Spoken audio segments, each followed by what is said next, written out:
बिस्मिल्लाहिर्रहमानिर्रहीम। Dear students of first year chemistry, chapter 7 में हमारा नेक्स्ट लेक्चर है measurement of enthalpy of reactions. यानी प्रैक्टिकली हम किसी भी केमिकल रिएक्शन की हीट ऑफ रिएक्शन को कैसे मेजर करते हैं।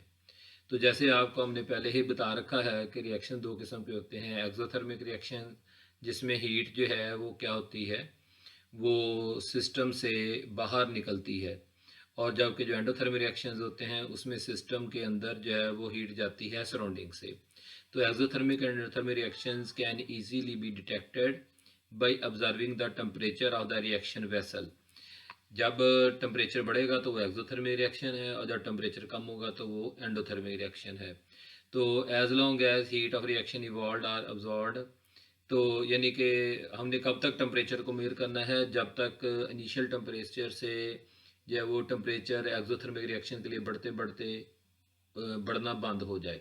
और इसी तरह से जो है वो एंडोथर्मिक रिएक्शंस के लिए टेम्परेचर कम होते होते कम होना बंद हो जाए, तो वहाँ तक इट मीन्स के वहाँ पे हीट चेंज हो रहा था। तो there are different devices which are used to measure the heat of reactions or enthalpy of reactions. More accurate values can be determined by calorimeters. तो अभी देखें जो है calorimeters and its types. Calorimeter क्या होता है? ये device operators use to measure the amount of heat released और अब्जॉर्ब्ड इन अ प्रोसेस और इन अ केमिकल रिएक्शन। तो दो किस्म के आपके सिलेबस में है, ग्लास कैलोरीमीटर है और बॉम्ब कैलोरीमीटर्स है। इनके ऊपर आगे फिर डिटेल्स में बात करते हैं। अभी ग्लास कैलोरीमीटर आ गया। तो बेटा जी, पहले ग्लास कैलोरीमीटर जो है उसकी कंस्ट्रक्शन आपके सामने है। तो glass calorimeter construction for most purpose an ordinary glass calorimeter can be used to determine the value of del H. This usual type of calorimeter is basically an insulated container. आप तस्वीर में देख सकते हैं कि एक अंदर ग्लास बीकर है सेंटर में, तो जिसके अंदर एक स्टीरर लगा हुआ है और फिर एक थर्मोमीटर लगा हुआ है। ये तस्वीर आपकी बुक में से ली गई है। ऊपर जो है वो एक हमने थर्मोपोल का लिड लगाया हुआ होता है। अच्छा, ये जो इनर बीकर है वो उसके बाहर एक आउटर बीकर है। ये दोनों ग्लास के ही बने हुए हैं, कुछ में ये वुडन का भी बना हुआ होता है, पर इन दोनों के दरमियान में हमने कॉटन वूल को भर देते हैं इंसुलेशन के लिए। तो लेट सपोज हम एक न्यूट्रलाइजेशन रिएक्शन जो है उसकी हीट ऑफ रिएक्शन को मेजर करना चाहते हैं, तो हमने इसमें जो सिस्टम होगा वो HCl और सोडियम हाइड्रोक्साइड होगा। तो ये एक शॉर्ट क्वेश्चन आपको मैंने स्क्रीन पे दे दिया है। Short question, how cotton wool insulates the glass calorimeter. तो fibres of the cotton make the air gas molecule still, उनको साकन कर देते हैं and stop the heat flow because now they are not colliding. आप सब ने चैप्टर 3 में पढ़ रखा है कि जब हॉट बॉडी से जो है ना वो हीट अब्जॉर्व करके गैस के मॉलिक्यूल हाई काइनेटिक एनर्जी ले लेते हैं, और फिर वो टकराते हुए उसी हाई काइनेटिक एनर्जी को जो है वो लो टेम्परेचर एरिया की तरफ जो है वो शिफ्ट कर देते हैं। अगर गैस के मॉलिक्यूल हरकत ही नहीं करेंगे तो वो कोलाइड भी नहीं करेंगे और हीट ट्रांसफ़र भी नहीं होगा। बेटा जी, ये कैसे काम करता है?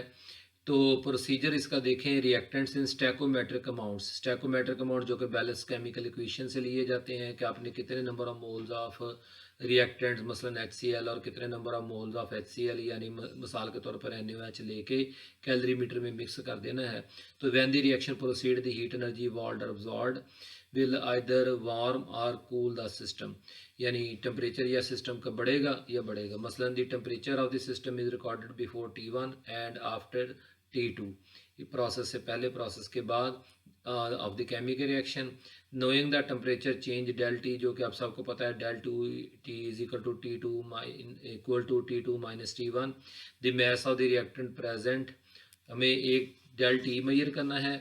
दूसरा जब वो mass of the reactants present at the specific heat of water, जो कि आपको गिवन दी वैल्यू बता दी जाती है। ये स्टैंडर्ड कंडीशंस में निकाली जाती है।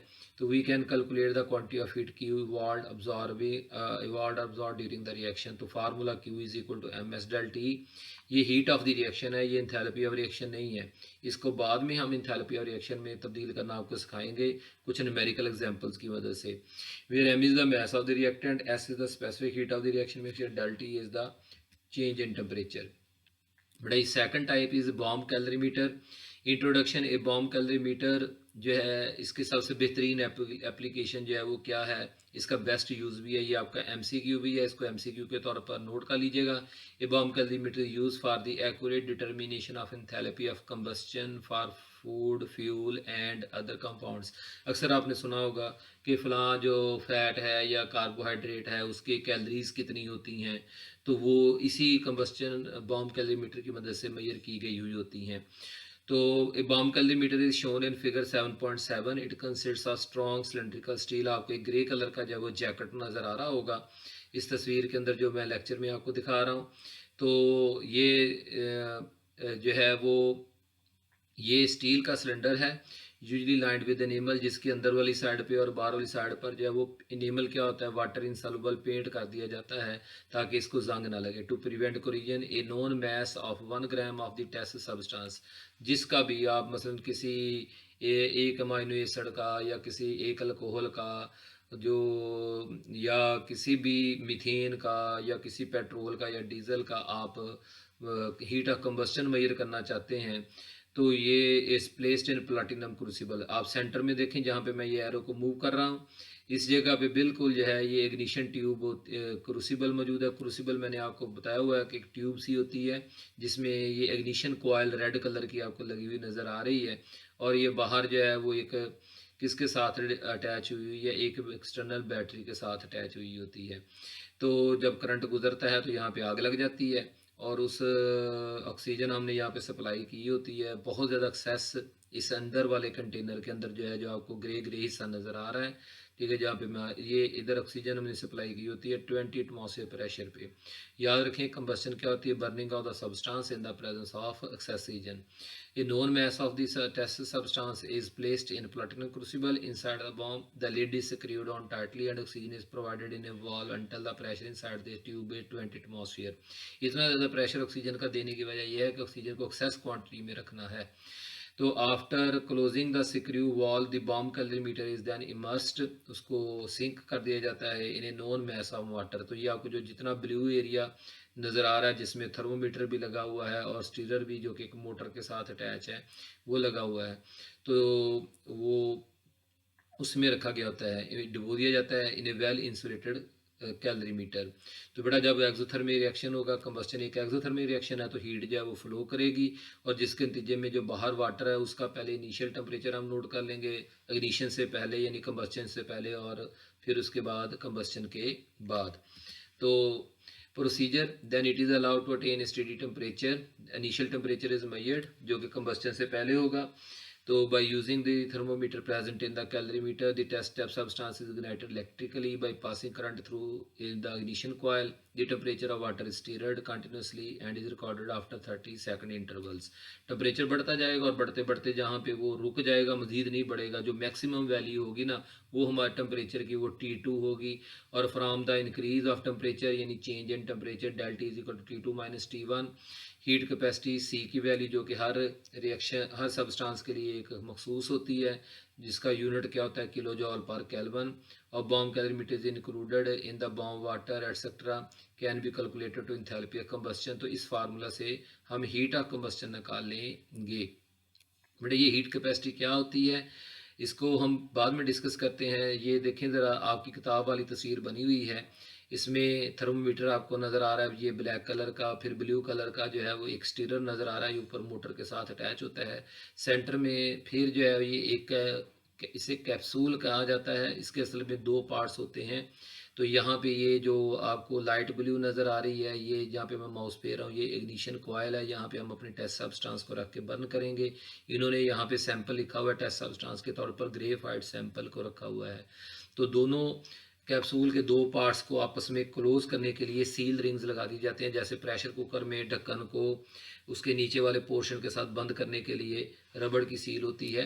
इस तरह से यहाँ पे भी सील रिंग्स लगे होते हैं ताकि जो है वो बाहर से पानी अंदर ना दाखिल हो सके, और एक ट्यूब के ज़रिए से जो है वो हाई प्रेशर से ऑक्सीजन जो है वो अंदर सप्लाई की जाती है। ये सारा जो आपको डार्क ब्लू नज़र आ रहा है, ये बेसिकली कौन है, जहाँ पे मैं माउस फेर रहा हूँ, ये ऑक्सीजन है। तो फिर उसके बाद जो है वो हमने इसको स्क्रू की मदद से इसको एयर टाइट कर देना होता है, फिर इसको जला के, तो ये सारा काम है। बाहर ये स्टील की जैकेट है, 2 लेयर्स जो आपको ब्लैक लाइन्स में नज़र आ रही हैं। तो जो नीचे इसका ये ब्लैक स्टैंड सा नज़र आ रहा है, जिसके ऊपर ये पूरा कैप्सूल यानी बॉम्ब रखा जाता है। हीट कैपेसिटी को समझते हैं। The product of the mass and specific heat of water is called heat capacity of the whole system.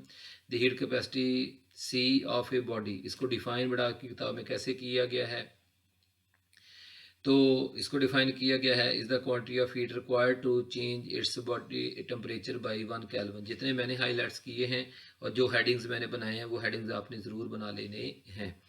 ठीक है, दोबारा से वीडियो को रोक लेते हैं और उसको नोट कर लेते होते हैं। आगे बढ़ा, ये देखें डिफरेंसेस दिए गए हैं, ये बड़ा इंपॉर्टेंट शॉर्ट क्वेश्चन है, इसको स्पेशली नोट कर लीजिएगा।